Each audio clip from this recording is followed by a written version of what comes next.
Hi hello welcome back to my channel. So ഇന്നത്തെ video എന്ന് വെച്ചിട്ടുണ്ടെങ്കിൽ ഞാൻ മോഡേൺ ഇന്ത്യ എങ്ങനെയാണ് പഠിക്കുന്നതിനെ കുറിച്ചിട്ടാണ് കേട്ടോ വീഡിയോ. പ്രിലിംസിന് വേണ്ടി മെയിൻസിന് വേണ്ടിയിട്ട്. സോ നമുക്ക് വീഡിയോയിലിട്ട് അടക്കാം.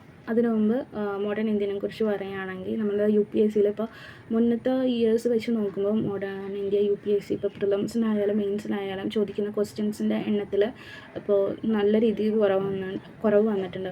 ഇപ്പോൾ മുന്നേ ആണെങ്കിൽ ഒരു 7-8 ക്വസ്റ്റ്യൻസൊക്കെ മോഡേൺ ഇന്ത്യയിൽ നിന്ന് എപ്പോഴും ചോദിക്കുമായിരുന്നു. പക്ഷേ ഇപ്പോൾ അത് കുറഞ്ഞ് 2-3 ക്വസ്റ്റ്യൻസിലേക്ക് ഇപ്പോൾ ആയിട്ടുണ്ട്. ഇപ്പോൾ 2023 ആയാലും ഇപ്പോൾ ഇപ്രാവശ്യത്തെ 2024 പേപ്പർ എടുത്ത് നോക്കിയാലും മെയിൻസിനാണെങ്കിൽ 2 ക്വസ്റ്റ്യൻസാണ് മോഡേൺ ഇന്ത്യയിൽ നിന്ന് ചോദിച്ചിട്ടുള്ളത്. പക്ഷേ എന്ന് വെച്ച് നമുക്ക് മോഡേൺ ഇന്ത്യ അങ്ങനെ വിട്ട് കളയാൻ പറ്റുന്നൊരു ടോപ്പിക്കല്ല. എസ്പെഷ്യലി UPSC സിലബസിൽ അവർ വ്യക്തമായിട്ട് കൊടുത്തിട്ടുള്ളൊരു ടോപ്പിക്കാണ് മോഡേൺ ഇന്ത്യനെ കുറിച്ചിട്ട്. സോ നിലവിൽ ട്രെൻഡ് അങ്ങനെയാണ് പോയിക്കൊണ്ടിരിക്കുന്നത്. പക്ഷേ എന്ന് വെച്ച് നമുക്കത് പഠിക്കാതിരിക്കാൻ പറ്റത്തില്ല. പക്ഷേ നമുക്കത് സ്മാർട്ടായിട്ട് സ്റ്റഡി ചെയ്യാൻ പറ്റുന്ന ഒരു ടോപ്പിക്കാണ്, നമുക്ക് കവർ ചെയ്യാൻ പറ്റുന്ന ഒരു ടോപ്പിക്കാണ് കേട്ടോ അത്. സോ മോഡേൺ ഇന്ത്യനെ കുറിച്ച് പറയാനാണെങ്കിൽ എൻ്റെ പ്രിലിംസിന് ഞാൻ സ്റ്റാർട്ട് ചെയ്തേക്കുന്നത് ഞാൻ യൂസ് ചെയ്യുന്ന ഒരു ബുക്ക് GSന് വേണ്ടിയിട്ട് ഈ ഒരു ബുക്കാണ്. ഇത് സ്പെക്ട്രത്തിൻ്റെ ബുക്കാണ് കേട്ടോ. സ്പെക്ട്രം എഡിഷൻ 2023 എഡിഷനാണ് കേട്ടോ ഞാൻ യൂസ് ചെയ്യുന്നത്. സോ ഇതിൽ ഫസ്റ്റ് 2 ചാപ്റ്റേഴ്സ് ഉണ്ട്. അത് സോഴ്സസ് ഓഫ് ഹിസ്റ്ററി എന്ന് പറഞ്ഞിട്ടുള്ളൊരു ചാപ്റ്ററാണ്. സോ ആ ഒരു sources of the history of modern India എന്ന് പറഞ്ഞ 2 ചാപ്റ്റേഴ്സ് ഉണ്ട്. സോ ഈ 2 ചാപ്റ്റേഴ്സ് ഞാൻ അവോയ്ഡ് ചെയ്തു, സ്കിപ്പ് ചെയ്തു ഞാൻ. സോ ഞാൻ സ്റ്റാർട്ട് ചെയ്തത് പ്രിലിംസ് പോയിൻ്റ് ഓഫ് വ്യൂവിൽ ഞാൻ സ്റ്റാർട്ട് ചെയ്തത് advent of Europeans and consolidation of British power in India. ഇത് തൊട്ടിട്ടാണ് ഞാൻ പ്രിലിംസ് പോയിൻ്റ് ഓഫ് വ്യൂവിൽ ഈ മോഡേൺ ഇന്ത്യ സ്റ്റാർട്ട് ചെയ്തിരുന്നത്. പിന്നെ ഞാൻ എന്ത് ചെയ്തതെന്ന് വെച്ചിട്ടുണ്ടെങ്കിൽ ആക്ച്വലി ഈ അഡ്വെൻറ്റ് ഓഫ് ദ യൂറോപ്യൻ എനിക്ക് മറ്റ് ചാപ്റ്റേഴ്സിനേക്കാളും അപേക്ഷിച്ചിട്ട് ഇപ്പോൾ ഈ മോഡേൺ ഇന്ത്യയിൽ മറ്റ് ചാപ്റ്റേഴ്സ് ഉണ്ടല്ലോ അതിനേക്കാളും അപേക്ഷിച്ചിട്ട് എനിക്ക് മനസ്സിലാക്കാൻ കുറച്ച് പാടായിരുന്നു. എസ്പെഷ്യലി എന്താണെന്ന് വെച്ചാൽ ഈ ബ്രിട്ടീഷുകാരും ഈ റീജിയണൽ പവേഴ്സും തമ്മിലുള്ള യുദ്ധം. ചിലപ്പോൾ ഇത് 1-2 പാട്ടായിട്ടാണ് ഇവർ യുദ്ധം ചെയ്യുന്നത്. സോ ഫസ്റ്റ് കർണാട്ടിക് വാർ കഴിഞ്ഞാൽ സെക്കൻഡ് കർണാട്ടിക് വാർ ഉണ്ട്. സോ ഇതിന് ഈ ഒരു പീരീഡ് ഗ്യാപ്പ് ഉണ്ട്. ഈ ഒരു പീരീഡ് ഗ്യാപ്പിൽ ഇവർ വേറെ ആൾക്കാരായിട്ടൊക്കെ യുദ്ധം ചെയ്യാൻ പോകുന്നുണ്ട്. സോ ഇത് കുറച്ച് എനിക്ക് കൺഫ്യൂസിങ് ആയിരുന്നു. അപ്പോൾ ഞാൻ എന്ത് ചെയ്തെന്ന് വെച്ചിട്ടുണ്ടെങ്കിൽ ഹിസ്റ്ററി ഒരു UPSC മോഡൽ ക്ലാസ് ആയിട്ട് കേൾക്കാതെ ഞാൻ എന്ത് ചെയ്തെന്ന് വെച്ചാൽ അതൊരു സ്റ്റോറി ആയിട്ട് എക്സ്പ്ലെയിൻ ചെയ്യുന്ന വീഡിയോസ് നമ്മുടെ യൂട്യൂബിൽ അവൈലബിൾ ആയിരിക്കും. ഇപ്പോൾ മലയാളത്തിൽ തന്നെയാണെങ്കിൽ ഞാൻ അങ്ങനെ കണ്ടത് മലയാളത്തിൽ ഒരു ചാനലുണ്ടല്ലോ, peek into the past എന്ന് പറഞ്ഞൊരു ചാനലുണ്ട്. സോ ആ ഒരു ചാനലിലാണ് ഞാൻ ആ വീഡിയോ കണ്ടത്.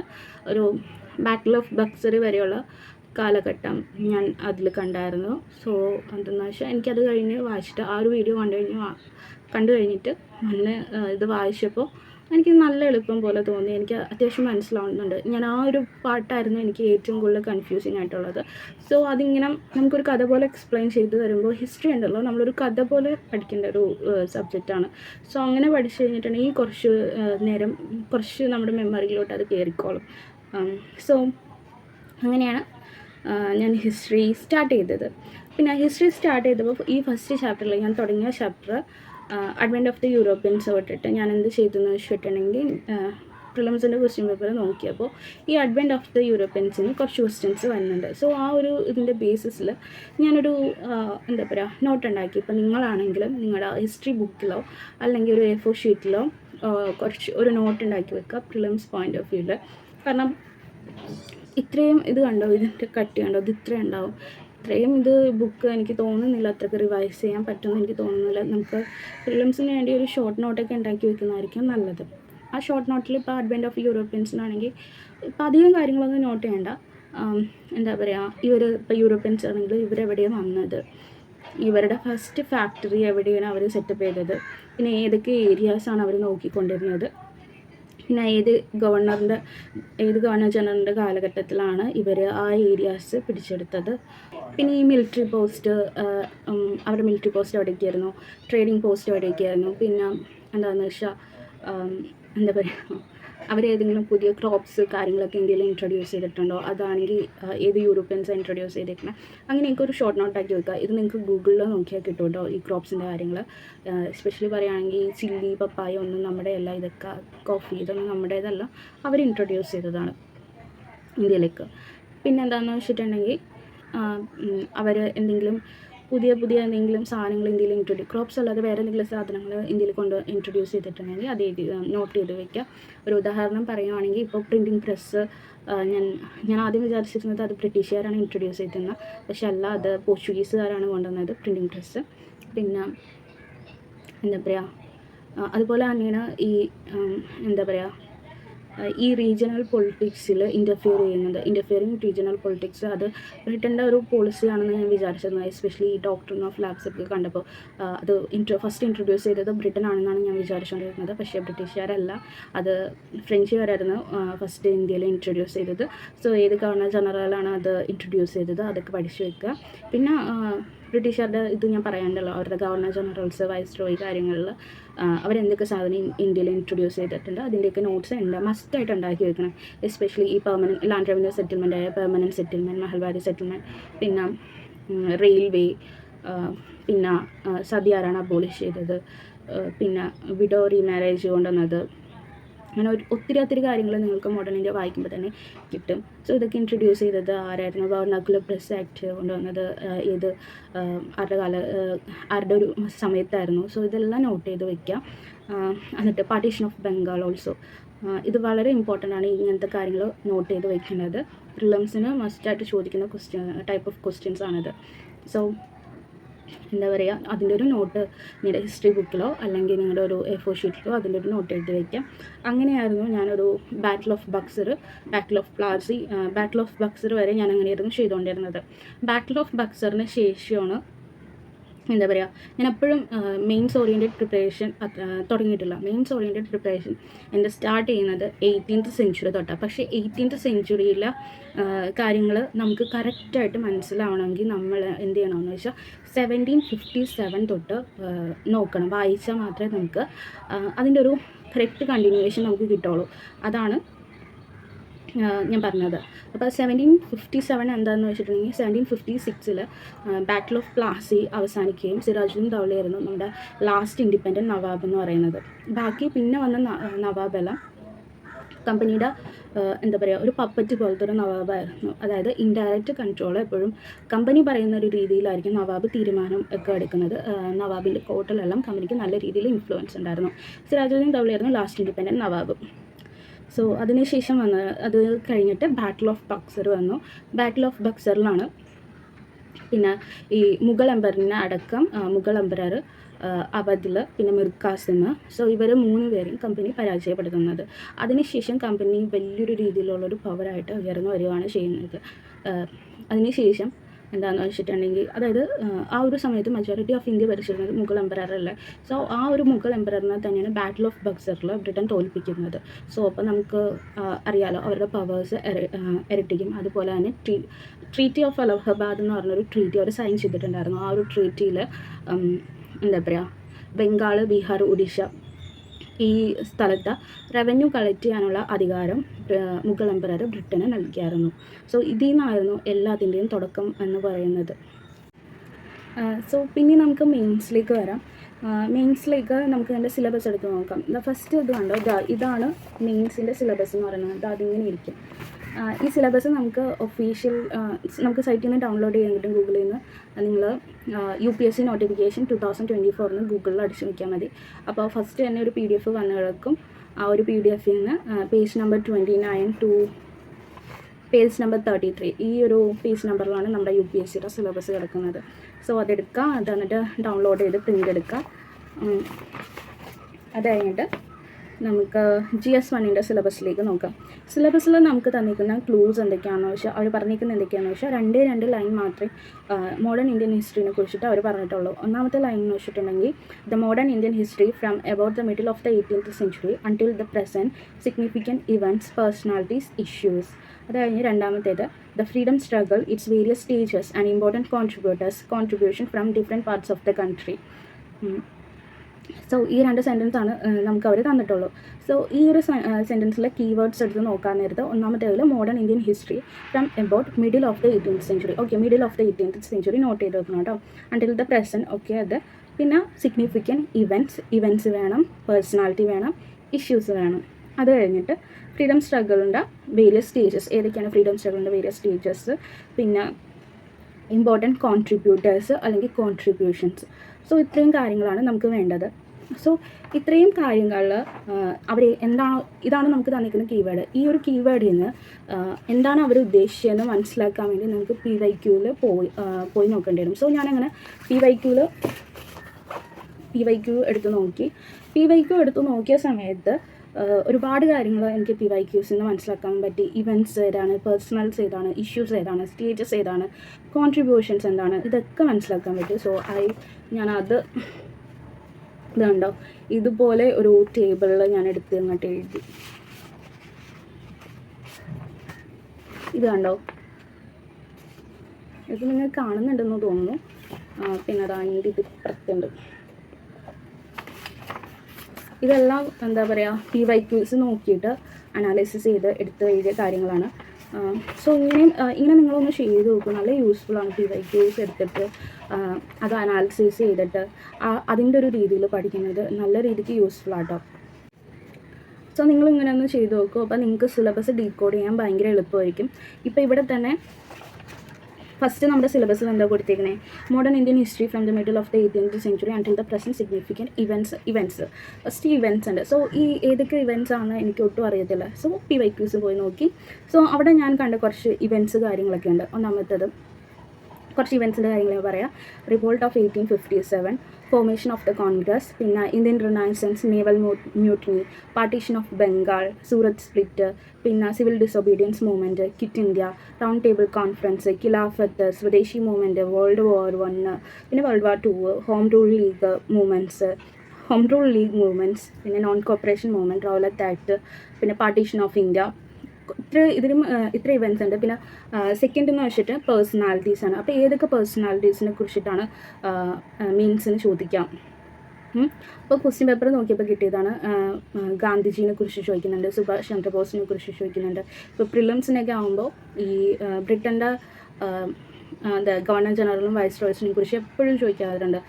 അതിൽ ഡറോസിനെ കുറിച്ച് ചോദിക്കാറുണ്ട്, കേഴ്സൺ ഉണ്ട്, പിന്നെ ഈ ക്ലൈവ് ഉണ്ട്, വാരൻ ഹാസ്റ്റിങ്സ് ഒക്കെ ഉണ്ട്, പിന്നെ ടാഗോർ ഉണ്ട്, നെഹ്റു ഉണ്ട്, സർദാർ വല്ലഭായ് പട്ടേൽ ഉണ്ട്, രാജാറാം മോഹൻ റോയ്, പിന്നെ തിലകിനെ കുറിച്ച് ചോദിക്കാറുണ്ട്, ആനി ബസന്റ്, റിപ്പൺ. സോ ഇത്രയും പേഴ്സണാലിറ്റീസിനെ കുറിച്ചിട്ട് UPSCയിൽ ചോദിക്കാറുണ്ട്. പിന്നെ ഇഷ്യൂസൊക്കെ പറയുകയാണെങ്കിൽ തേർഡ് പോയിൻ്റ് ഇഷ്യൂസ് അല്ലേ. ഇഷ്യൂസ് ഏതൊക്കെയാണ്? എക്കണോമിക് പോളിസീസ് ഓഫ് ബ്രിട്ടീഷ്, പിന്നെ മിലിറ്ററി പോളിസീസ്, പിന്നെ അഡ്മിനിസ്ട്രേറ്റീവ് പോളിസീസ്, പിന്നെ സോഷ്യൽ റിലീജിയസ് പോളിസീസ്. ഇതിനൊക്കെ കുറിച്ചിട്ടാണ് ഇഷ്യൂസ് വന്നത്. ഈ ഇഷ്യൂസിനെ കുറിച്ച് പറയാൻ നേരത്ത് ഇഷ്യൂസ് എന്ന് പറഞ്ഞാൽ കറക്റ്റായിട്ട് വന്നത് എന്താണെന്ന് വെച്ചിട്ടുണ്ടെങ്കിൽ നമ്മുടെ ഡിക്ലൈൻ ഓഫ് ഹാൻഡിക്രാഫ്റ്റ് ഇൻഡസ്ട്രീസ്. അത് എന്താണെന്ന് വെച്ചിട്ടുണ്ടെങ്കിൽ അതെങ്ങനെ വന്നു എന്ന് വെച്ചിട്ടുണ്ടെങ്കിൽ ഈ ബ്രിട്ടൻ്റെ എക്കണോമിക് പോളിസീസ് കാരണമാണ് ഡിക്ലൈൻ ഓഫ് ഹാൻഡിക്രാഫ്റ്റ് ഇൻഡസ്ട്രീസ് സംഭവിച്ചത് മെയിൻലി. പിന്നെ എന്താണെന്ന് വെച്ചാൽ അഗ്രികൾച്ചറിൻ്റെ സ്റ്റാഗ്നേഷൻ, പിന്നെ പോവർട്ടി ഓഫ് പേഴ്സൺസ്, ഫാമിൻ, ഇതെല്ലാം വന്നത് ബ്രിട്ടൻ്റെ എക്കണോമിക് പോളിസീസ് കാരണമാണ്. പിന്നെ മിലിറ്ററി പോളിസീസിനെ കുറിച്ച് പറയാനാണെങ്കിൽ നിങ്ങൾക്ക് ഐ തിങ്ക് 2023 ഒരു ക്വസ്റ്റ്യൻ ഉണ്ടായിരുന്നു. അതായത് എന്തുകൊണ്ടാണ് നമ്മുടെ ഈ ഒരു മിലിറ്ററിനേക്കാളും ബ്രിട്ടൻ്റെ മിലിറ്ററീസിൻ്റെ കമ്പനിയുടെ മിലിറ്ററി എന്താ പറയുക മികച്ച് നിൽക്കുന്ന, അവർ ഒരുപാട് എന്താ പറയുക ജയിക്കുന്ന, അങ്ങനെ ഒരു ക്വസ്റ്റ്യൻ ഉണ്ടായിരുന്നു. നിങ്ങൾ നോക്കിയാൽ കാണാൻ പറ്റും. സോ അതിൽ ചോദിക്കുന്നത് നമ്മുടെ ഇതിനേക്കാളും ബ്രിട്ടൻ്റെ മിലിറ്ററി പോളിസിനെ കുറിച്ചാണ് ചോദിക്കുന്നത്. പിന്നെ അഡ്മിനിസ്ട്രേറ്റീവ് പോളിസി, എസ്പെഷ്യലി അത് ഞാൻ കണ്ടത് 1857 ശേഷം ബ്രിട്ടൻ്റെ കുറേ അഡ്മിനിസ്ട്രേറ്റീവ് പോളിസീസ് ചേഞ്ചസ് വരുത്തിയിട്ടുണ്ട്. ബ്രിട്ടൻ്റെ അഡ്മിനിസ്ട്രേറ്റീവ് പോളിസീസ് എന്ന് പറയുമ്പോൾ അതിൽ സിവിൽ സർവീസ്, പോലീസ് അതൊക്കെ ഉണ്ടാവും. സോ 1857 മുമ്പ് ഒരു രീതിയിലായിരുന്നു. 1857 റിവോൾട്ട് വന്നതിന് ശേഷം അതിൽ ഒരുപാട് ചേഞ്ചസ് വരുത്തിയിട്ടുണ്ട്. അത് പ്രിലിംസിനായാലും മെയിൻസിലായാലും ചോദിച്ചിട്ടുണ്ട്. പിന്നെ സോഷ്യൽ റിലീജിയസ് പോളിസി, ബ്രിട്ടൻ്റെ സോഷ്യൽ റിലീജിയസ് പോളിസീസ് ചോദിക്കുന്നുണ്ട്. ബ്രിട്ടൻ്റെ സോഷ്യൽ റിലീജിയസ് പോളിസീസ് കാരണമാണ് വേറെ കുറച്ച് ഇഷ്യൂസ് കാര്യങ്ങളൊക്കെ ഉണ്ടായത്. എസ്പെഷ്യലി ഇപ്പോൾ റിവോൾട്ട് ഓഫ് 1857 നടക്കാനുള്ള ഒരുപാട് കോസസ് കാര്യങ്ങളുണ്ട്. ഇമ്മീഡിയറ്റ് കോസസ് ഉണ്ട്, അതിൽ എക്കണോമിക് കോസസ് ഉണ്ട്, പിന്നെ സോഷ്യൽ കോസസ് ഉണ്ട്. സോഷ്യൽ കോസസിൽ ആണ് ഈ നമ്മുടെ സോഷ്യൽ റിലീജിയസ് പോളിസി ഇൻക്ലൂഡ് ആവുന്നത്. അതായത് ബ്രിട്ടൻ്റെ പോളിസീസിൻ്റെ ക്രിസ്ത്യാനിറ്റിയിലോട്ട് കൺവേർട്ട് ചെയ്യുക. ക്രിസ്ത്യൻ മിഷനറീസ് ഇങ്ങോട്ടേക്ക് വന്നായിരുന്നു. സോ ക്രിസ്ത്യൻ മിഷനറീസ് എണ്ണം കൂടുകയായിരുന്നു വൻതോതിൽ ആ ഒരു ടൈമിൽ. ആൻഡ് ക്രിസ്ത്യൻ ആ ഒരു ഇതിലേക്ക് ആളുകളെ കൺവേർട്ട് ചെയ്തിരുന്നു. പിന്നെന്താണെന്ന് വെച്ചിട്ടുണ്ടെങ്കിൽ സതിയൊക്കെ അബോളിഷ് ചെയ്തായിരുന്നു. സതി അബോളിഷ് ചെയ്തു, വിഡോ റീമാരേജ് ചെയ്ത് കൊണ്ടുവന്നു. സോ ഇങ്ങനത്തെ കാര്യങ്ങളൊക്കെ കൊണ്ടുവന്നപ്പോൾ ആ ഒരു ടൈം പീരീഡിൽ ഉള്ള ആൾക്കാർക്ക് ഇത് അവരുടെ റിലീജിയനാണ്, എന്താ പറയുക, ഭയങ്കരമായിട്ട് അവർ ബ്രിട്ടൻ തങ്ങളുടെ റിലീജിയനെ ഭയങ്കരമായിട്ട് ഇൻഫ്ലുവൻസ് ചെയ്യുന്നല്ല, അതിനെതിരെ പ്രവർത്തിക്കുന്നത് പോലെ തോന്നി. സോ അങ്ങനെയുള്ള സോഷ്യൽ റിലീജിയസ് പോളിസി, ബ്രിട്ടൻ്റെ സോഷ്യൽ റിലീജിയസ് പോളിസീസ് കാരണം ഒരുപാട് ഇഷ്യൂസ് വന്നിട്ടുണ്ട്. സോ നെക്സ്റ്റ് നമ്മുടെ സിലബസിൽ കൊടുത്തിരിക്കുന്നത് സ്റ്റേജസിനെ കുറിച്ചിട്ടാണ്. അപ്പോൾ സ്റ്റേജസിനെ കുറിച്ച് നോക്കാൻ നേരത്ത് കുറച്ച് സ്റ്റേജസ് നമുക്ക് UPSC ക്വസ്റ്റ്യൻ പേപ്പറിൽ നിന്ന് PYQs നിന്ന് നമുക്ക് മനസ്സിലാക്കാൻ പറ്റുന്നുണ്ട്. ഒന്നാമത്തെ സ്റ്റേജ് നമ്മുടെ സിലബസിൽ തന്നെ കൊടുത്തിട്ടുണ്ട്, മിഡ് 18th സെഞ്ച്വറി എന്ന് കൊടുത്തിട്ടുണ്ട്. പിന്നെ 19th സെഞ്ച്വറി ഉണ്ട്. 19th സെഞ്ച്വറി നോക്കാൻ നേരത്ത് ഈ ഒരു ഇന്ത്യൻ റിനൈസൻസിൻ്റെ ഒരു പീരീഡാണെന്ന് പറയാം, ഒരു 19th സെഞ്ച്വറി കാലഘട്ടം. പിന്നെ ഗാന്ധിയൻ ഫേസ് ഉണ്ട്, റെവല്യൂഷണറി ഫേസ് ഉണ്ട്. പിന്നെ അടുത്തത് വരുന്നത് എന്തെന്നാ, കോൺട്രിബ്യൂഷൻസ് ആണ് പറഞ്ഞിരിക്കുന്നത്. കോൺട്രിബ്യൂഷൻസ് കുറിച്ച് നോക്കാൻ നേരത്ത്, ഇപ്പോൾ PYQ നോക്കാൻ നേരത്ത് നമുക്ക് ഒരുപാട് പേരുടെ കോൺട്രിബ്യൂഷനെ കുറിച്ചിട്ട് നമുക്ക് PYQ ഒന്ന് ക്ലൂ കിട്ടുന്നുണ്ട്. ഒന്നാമത്തേത് ഗാന്ധിജീനെ കുറിച്ചിട്ട്, പിന്നെ മോഡറേറ്റിൻ്റെ കോൺട്രിബ്യൂഷൻ, എക്സ്ട്രീമിസ്റ്റിൻ്റെ contribution, communalism, farmers, youth, rural mass, woman, middle class, educated ആയിട്ടുള്ള ആൾക്കാരുടെ, പിന്നെ ട്രൈബൽസിൻ്റെ, പിന്നെ റെയിൽവേയുടെ കോൺട്രിബ്യൂഷൻ, പിന്നെ പ്രസ്സിൻ്റെ കോൺട്രിബ്യൂഷൻ. സോ ഇങ്ങനെ നമ്മൾ ക്വസ്റ്റ്യൻ പേപ്പറും സിലബസും വെച്ചിട്ട് ഡീകോഡ് ചെയ്തെടുക്കുക. ഇനി നമുക്ക് ഇതിൽ നിന്ന് ഫർദർ ഇൻഫർമേഷൻ വേണമെങ്കിൽ നമ്മൾ എന്ത് ചെയ്യണമെന്ന് വെച്ചാൽ നമ്മൾ ഒന്നും കൂടി PYQs നല്ല രീതിക്ക് അനലൈസ് ചെയ്യുക. അപ്പം നമുക്ക് ഇതിൻ്റെ എല്ലാം ഒന്നും കൂടി ഡീപ്പായിട്ട് നമുക്ക് മനസ്സിലാകും. ഇപ്പോൾ എക്കണോമിക് ഇഷ്യൂസിൽ ഞാൻ എഴുതിയൊരു സംഭവമാണ് എക്കണോമിക് പോളിസീസ് ഓഫ് ബ്രിട്ടീഷ്. ഈ എക്കണോമിക് പോളിസീസ് ഓഫ് ബ്രിട്ടീഷ് കാരണമാണ് ഒരുപാട് ഇഷ്യൂസ് ഉണ്ടായത്. സോ അങ്ങനെ എന്തൊക്കെയാണ് ബ്രിട്ടീഷിൻ്റെ എക്കണോമിക് പോളിസീസ് എന്നറിയാൻ വേണ്ടി, എന്തൊക്കെയാണ് UPSC ചോദിക്കുന്നതെന്ന് അറിയാൻ വേണ്ടിയിട്ട് എന്ത് ചെയ്തു, വീണ്ടും PYQs അനലൈസ് ചെയ്ത് നോക്കി. അപ്പോൾ അവിടെ നിന്ന് എനിക്ക് കുറേ കാര്യങ്ങൾ എപ്പോഴും റിപ്പീറ്റഡ് ആയിട്ട് ചോദിക്കുന്ന കുറേ കാര്യങ്ങളുണ്ടെന്ന് മനസ്സിലായി. ഒന്നാമത്തേത് എന്താണെന്ന് വെച്ചിട്ടുണ്ടെങ്കിൽ എന്താ പറയുക, decline of Indian handicraft industries. അത് ബ്രിട്ടൻ്റെ പോളിസീസ് മൂലമാണ് ഇന്ത്യൻ ഹാൻഡിക്രാഫ്റ്റ് ഇൻഡസ്ട്രീസിന് ഡിക്ലൈൻ സംഭവിച്ചത്. സോ അതിന് ഒരുപാട് കാരണങ്ങളുണ്ട്. ഫ്രീ ട്രേഡ് ഉണ്ട്, ഇൻഡസ്ട്രിയൽ റെവല്യൂഷൻ ഒരു കാരണമാണ്, അത് ഇപ്രാവശ്യത്തെ UPSC മെയിൻസ് ക്വസ്റ്റ്യൻ ആണ്. പിന്നെ റെയിൽവേ ഒരു കാരണമാണ്, പിന്നെ വേറെ കുറേ കാരണങ്ങളും ഒക്കെ ഉണ്ട്. സോ പിന്നെ ബ്രിട്ടൻ്റെ ലാൻഡ് റവന്യൂ സെറ്റിൽമെൻറ്റ് ഉണ്ട്. സോ അതെല്ലാം ബ്രിട്ടൻ്റെ എന്താ പറയുക എക്കണോമിക് പോളിസീസിൽ ഇൻക്ലൂഡഡ് ആണ്. സോ ഇതെല്ലാം നമ്മുടെ എന്താ പറയുക നമ്മുടെ ഇന്ത്യൻ എക്കണോമീനെ നല്ല രീതിക്ക് എഫക്റ്റ് ചെയ്ത സംഭവങ്ങളാണ്. സോ ഇതൊക്കെ UPSC എപ്പോഴും എടുത്തിട്ട് ചോദിക്കുന്നതാണ്. പിന്നെ അടുത്തത് എന്താണെന്ന് വെച്ചാൽ ഡ്രെയിൻ ഓഫ് വെൽത്ത് എങ്ങനെയാണ് ഇന്ത്യൻ എക്കണോമിനെ അഫക്റ്റ് ചെയ്തത്. പിന്നെ പോളിസി ഓഫ് ഫ്രീ ട്രേഡ് എങ്ങനെയാണ് ഇന്ത്യൻ ടെക്സ്റ്റൈൽസിനെയും ക്രാഫ്റ്റിനെയൊക്കെ അഫക്റ്റ് ചെയ്തത്. പിന്നെ 18th സെഞ്ച്വറിയിലെ ബ്രിട്ടൻ്റെ എക്കണോമിക് പോളിസീസ് ഏതൊക്കെയാണെന്ന് എടുത്ത് ചോദിക്കുന്നുണ്ട്. 18th സെഞ്ച്വറി ടു 1947 വരെയുള്ള ബ്രിട്ടൻ്റെ എക്കണോമിക് പോളിസീസ് ഏതൊക്കെയാണ്, ഇത് എടുത്ത് ചോദിക്കുന്നുണ്ട് ഒരു വർഷം. പിന്നെ എങ്ങനെയാണ് ബ്രിട്ടൻ്റെ എക്കണോമിക് പോളിസീസ് റൂറൽ എക്കണോമീനെ അഫക്റ്റ് ചെയ്തത് എങ്ങനെയെന്ന് ചോദിക്കുന്നുണ്ട്. പിന്നെ എഗെയിൻ റിപ്പീറ്റ് ട്രഡീഷൻ ആർട്ടിസൻസ് ഇൻഡസ്ട്രീസിന് ഡിക്ലൈൻ എങ്ങനെയാണ് കാരണമായതെന്ന് ചോദിക്കുന്നുണ്ട്. പിന്നെ 18th സെഞ്ച്വറിയിൽ ഫാമിൻ ഉണ്ടായിരുന്നു നമുക്ക്. സോ അതിന് കാരണമായത് അതിനുള്ള റീസൺസ് ചോദിക്കുന്നുണ്ട്. സോ ഇങ്ങനെ നമുക്ക് PYQs നോക്കുമ്പോൾ നമുക്കിതാ ഇത്രയും കാര്യങ്ങൾ നമുക്ക് മനസ്സിലാക്കാൻ പറ്റുന്നുണ്ട്. ഈ പൊക്കത്ത് കാണുന്നത് ഞാനപ്പോൾ അത് ആരോ ഇട്ട് എഴുതിയേക്കാം. അത് കഴിഞ്ഞിട്ട് വേറൊരു ഇമ്പോർട്ടൻ്റ് ആയിട്ടുള്ളൊരു കാര്യം നമുക്ക് മനസ്സിലാക്കാൻ പറ്റുന്നതെന്ന് വെച്ചാൽ ഗാന്ധിയൻ ഫേസ്, ഈ പേഴ്സണാലിറ്റീസിനെ കുറിച്ച് ചോദിക്കുന്നത്. ഇപ്പോൾ ഞാനിവിടെ എഴുതിയിട്ടുണ്ടല്ലോ, ഒരുപാട് പേഴ്സണാലിറ്റീസിനെ കുറിച്ചിട്ട് ചോദിക്കുന്നുണ്ട്, UPSC ചോദിക്കുന്നുണ്ട്. സോ ഇതെങ്ങനെയാണ് ചോദിക്കുന്നത് എന്ന് നമുക്കറിയാം. സോ ഇവരെങ്ങനെയാണ് ചോദിക്കുന്നത് എന്ന് വെച്ചിട്ടുണ്ടെങ്കിൽ ഒന്നില്ലെങ്കിൽ ഒറ്റയ്ക്ക് ചോദിക്കും. ഇപ്പോൾ മഹാത്മാഗാന്ധി എന്ന് വെച്ചിട്ടുണ്ടെങ്കിൽ നമുക്കൊരു ഇമ്പോർട്ടൻ്റ് ആയിട്ടുള്ള ഒരാളാണ്, എസ്പെഷ്യലി മെയിൻസിന് ഭയങ്കര ഇമ്പോർട്ടൻ്റ് ആയിട്ടുള്ള ഒരാളാണ്. ഇപ്പോൾ മഹാത്മാഗാന്ധിയുടെ ഒറ്റയ്ക്ക് ചോദിക്കാറുണ്ട്. റിലീജിയസ് പോളിസി, പൊളിറ്റിക്സ്, അങ്ങനെ എഡ്യൂക്കേഷനിലെ പോളിസീസ്, ആ കാര്യങ്ങളെ കുറിച്ചൊക്കെ ചോദിക്കാറുണ്ട്. അല്ലെങ്കിൽ എന്താ പറയുക നാഷണൽ മൂവ്മെൻറ്റിന് ഗാന്ധിജിയുടെ കോൺട്രിബ്യൂഷൻ അതിനൊക്കെ കുറിച്ചിട്ട് എടുത്ത് ചോദിക്കാറുണ്ട്. അല്ലെങ്കിൽ ഒരു കമ്പാരിസൺ എന്ന നിലക്കും UPSCയിൽ എടുത്ത് ചോദിക്കാറുണ്ട്. അപ്പോൾ അതിൽ ഞാൻ കണ്ടതാണ് ഗാന്ധിജിയും നെഹ്റു ആയിട്ടുള്ള ഒരു കമ്പാരിസൺ, അല്ലെങ്കിൽ ഗാന്ധിജി ടാഗോർ ആയിട്ടുള്ള ഒരു കമ്പാരിസൺ, അല്ലെങ്കിൽ ഗാന്ധിജി സുഭാഷ് ചന്ദ്രബോസും ആയിട്ടുള്ള ഒരു കമ്പാരിസൺ. ഈ കമ്പാരിസണൊക്കെ ചെയ്യുമ്പോൾ ഏതെങ്കിലും ഒരു തീം വെച്ചിട്ടായിരിക്കും ചോദിക്കുന്നത്. അങ്ങനെ ഞാൻ എന്ത് ചെയ്തു എന്ന് വെച്ചാൽ ആ തീമെല്ലാം നിങ്ങൾക്ക് ഈ ലൈറ്റ് അവിടെ നിന്ന് അടിക്കുന്ന കാരണം കാണാൻ പറ്റില്ലെന്ന് തോന്നുന്നു. ഞാൻ എന്തായാലും ഇത് PDF ആയിട്ട് ഇട്ടേക്കാം. പക്ഷേ എനിക്ക് തോന്നുന്നില്ല നിങ്ങൾക്കിത് വായിച്ചു കഴിഞ്ഞിട്ടുണ്ടെങ്കിൽ മനസ്സിലാവുമെന്ന്. ഒന്നാമത്തെ എൻ്റെ ഹാൻഡ് റൈറ്റിംഗ് ആണ്. പിന്നെ എന്താണെന്ന് വെച്ചാൽ ഞാനിങ്ങനെ എന്താ പറയുക, നിങ്ങൾക്കിത് PYക്ക് നോക്കിയാലാണ് കറക്റ്റ് അത് മനസ്സിലാവുള്ളൂ ഞാനിത് എന്ത് എഴുതിയാക്കുന്നതെന്ന്. ഞാൻ ആക്ച്വലി ഇത് PYക്ക് അനലൈസ് ചെയ്തിട്ട് എഴുതിയേക്കുന്നത്. സോ അപ്പോൾ എന്താ ചെയ്യുകയെന്ന് വെച്ചിട്ടുണ്ടെങ്കിൽ, ഇപ്പോൾ ഞാനിപ്പോൾ ഒരു നോട്ട് മേക്ക് ചെയ്യാൻ നേരത്ത്, ഇപ്പോൾ പേഴ്സണാലിറ്റീസിനെ കുറിച്ചും നോട്ട് മേക്ക് ചെയ്യാൻ നേരത്ത് ഇങ്ങനൊരു രീതിയിലായിരിക്കും മേക്ക് ചെയ്യുന്നത്. ഇപ്പോൾ ഗാന്ധിജീനെ കുറിച്ചിട്ടാണെങ്കിൽ ഇപ്പോൾ ഗാന്ധിജീനെ കുറിച്ച് നോട്ട് മേക്ക് ചെയ്യണമെന്ന് വിചാരിച്ചു. അപ്പം ഗാന്ധിജിയുടെ വ്യൂസ് എങ്ങനെയായിരുന്നു, റിലീജിയനുള്ള വ്യൂസ് എങ്ങനെയായിരുന്നു, അദ്ദേഹത്തിൻ്റെ പൊളിറ്റിക്കൽ ഐഡിയോളജീസ് എന്തൊക്കെയായിരുന്നു, എഡ്യൂക്കേഷനിൽ ഉള്ള ഇതെന്തൊക്കെയായിരുന്നു, സോഷ്യലിസം, നാഷണലിസം.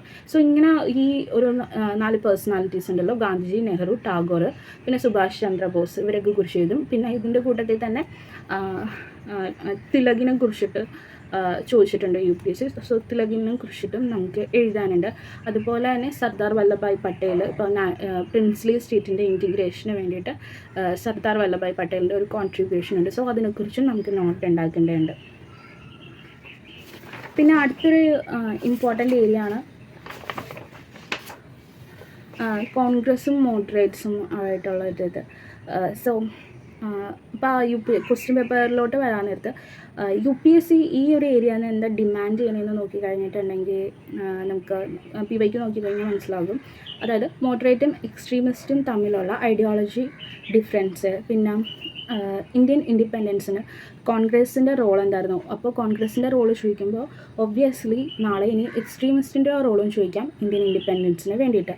പിന്നെ അതിൽ ചോദിച്ചിട്ടുണ്ടായിരുന്നു പിന്നെ ഫ്രീഡം മൂവ്മെൻറ്റിന് മോഡറേറ്റിൻ്റെ ആറ്റിറ്റ്യൂഡ് എന്തായിരുന്നു, എക്സ്ട്രീമിസ്റ്റിൻ്റെ ആറ്റിറ്റ്യൂഡ് എന്തായിരുന്നു, ഇതൊക്കെ ചോദിച്ചിട്ടുണ്ട്. പിന്നെ മോഡറേറ്റ്സിൻ്റെ ഡീമെറിറ്റ്സും പിന്നെ ഫെയിലിയറിന് കാരണം ചോദിച്ചിട്ടുണ്ട്.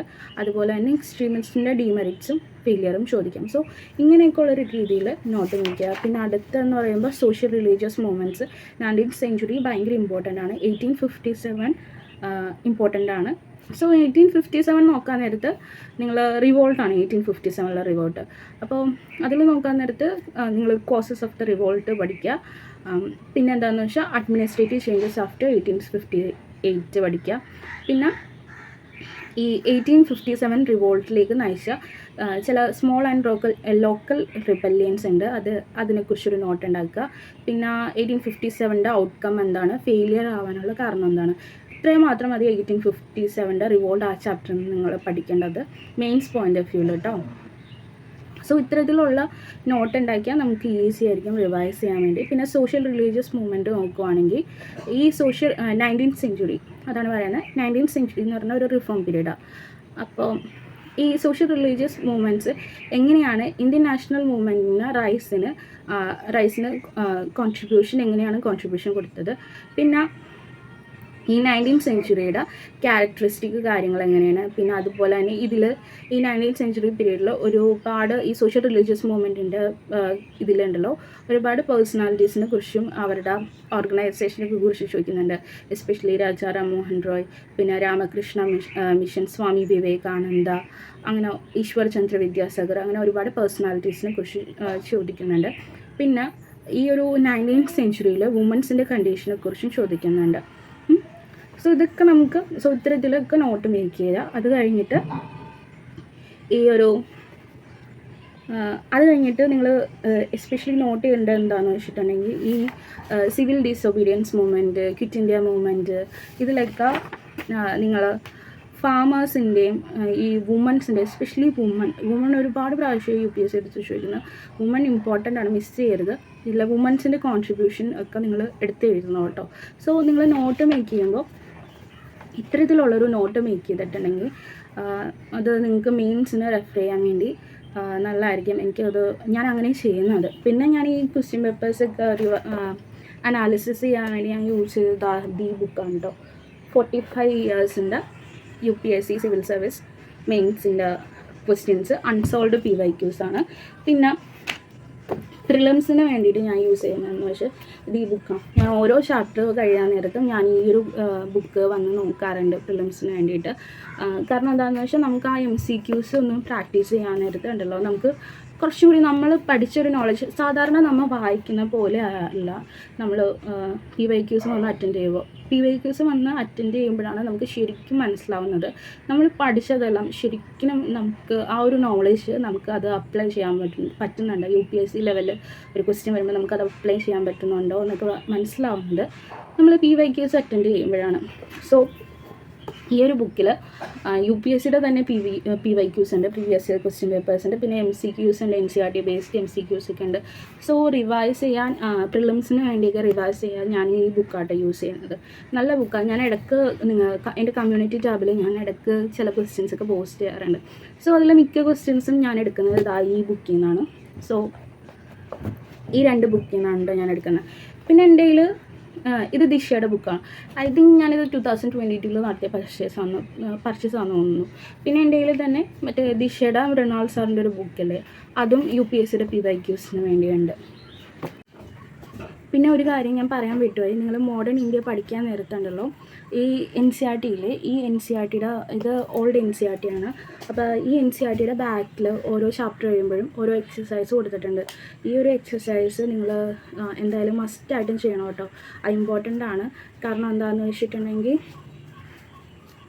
ഇപ്പോൾ ഈ ഒരു എന്താ പറയുക, ഈ പേജ് നമ്പർ നിങ്ങൾ 79 എടുത്ത് നോക്കുക. 79 എക്സസൈസിൽ നിങ്ങൾ 3rd ക്വസ്റ്റ്യൻ നോക്കുക, 4th ക്വസ്റ്റ്യൻ നോക്കുക കേട്ടോ. അത് ഞാൻ വായിക്കാം. The Industrial Revolution in England completely transformed the Britain's economic relation with India. Discuss the statement with the reference to the changes in the economic policies pursued by the British in India. So ഈ ഒരു question നിങ്ങൾക്ക് answer ചെയ്യാൻ പറ്റുമെങ്കിൽ, ഇത് നിങ്ങൾ ചെയ്തിട്ടുണ്ടെങ്കിൽ obviously ഇപ്രാവശ്യം മെയിൻസിന് ഒരു ക്വസ്റ്റ്യൻ ചോദിച്ചിട്ടുണ്ടായിരുന്നു. അതായത് ഒരു 15 മാർക്കിൻ്റെ ക്വസ്റ്റ്യൻ, അതായത് how far the industrial revolution in England responsible for the decline of handicraft and cottage industries in India.